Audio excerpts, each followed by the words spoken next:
Good afternoon, everybody. This is the meeting for local revenues. There are two bills that we will be hearing today, and hopefully after today, this will conclude the work of local revenues for this session, unless there is something unexpectedly coming that we need to attend to. Today, we want to go over House Bill 1182 and House Bill 1255. Stan, let's do 1182 first. You want to read the summary? Okay, so you have the reprint in your email. So the amendments strike the bill and substitute new language. And the new language is much narrower than the bill as it was introduced. So it would say that the tax collector has to sell a property that is a vacant lot on which the property tax is in arrears for at least 8 years. The property would have to consist of a narrow strip of land that's no more than 6 feet wide and is surrounded on two sides by an adjoining property that's owned by the same owner. And that property, that narrow strip of land, has to prevent the owner of the adjoining property from connecting improvements that the adjoining property owner wants to make to their property. And then the adjoining property owner would have to petition the county to sell the property. So it's designed the language is designed to very narrowly address a particular problem without affecting hopefully too many other properties. And the bill sunsets after 2 years. Are there any questions in regards to the amendment? So if I could just get clarification. Mr. Chair? Delegate Hartman. Thank you. So I know this was for a unique situation that existed. Stan's comments concern me that we may impact other people. Can you elaborate on that? Yeah, I mean, the way that the language is drafted, it's designed to be as narrow as it possibly can be. And so it's going to describe, there's theoretically other cases that it could apply to, but we don't know of any.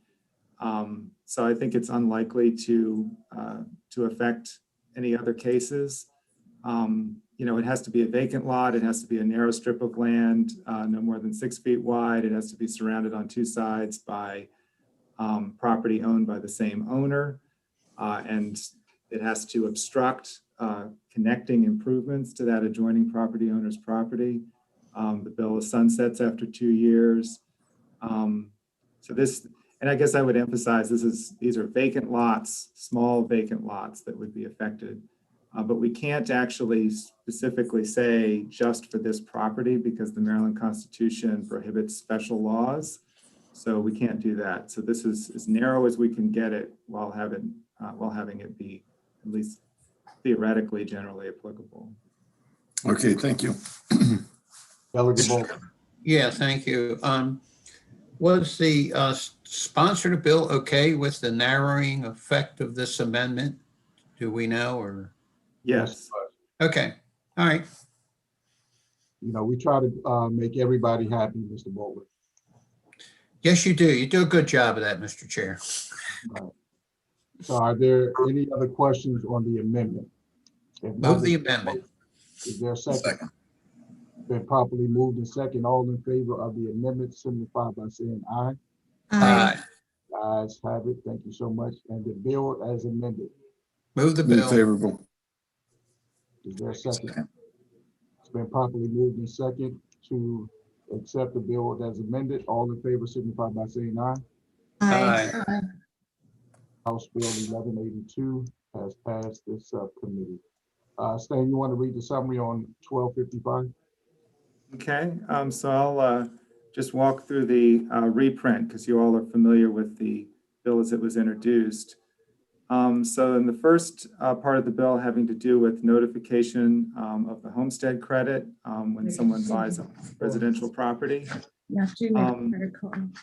the amendment would change that. So the notification about the homestead credit would be in the body of the residential contract rather than in an addendum. That was a recommendation of the realtors to make it more likely that the notification would be read.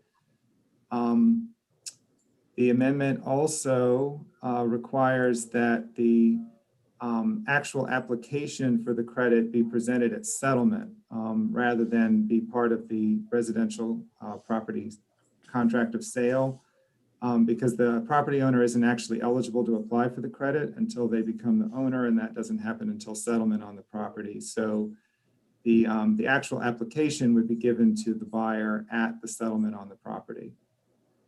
And that was also a recommendation of the realtors.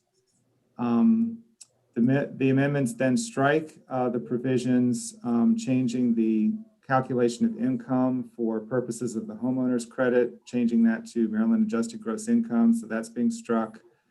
The amendments also strike the expanded retroactivity of the credit. So the bill no longer lowers the age at which you can get a retroactive credit from 70 to 60. So that's been taken out.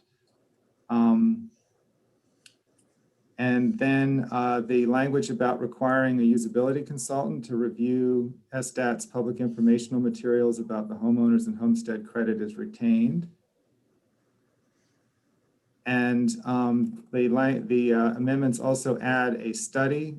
So SDAT and the comptroller would collaborate with this committee during this interim on a study of how to simplify the calculation of income for purposes of the homeowner's credit while keeping the impact on the state revenue neutral. And the study would also cover how to possibly make the homeowner's property tax credit automatically renewable. And that was a proposal that was in Delegate Feldmark's bill 1234.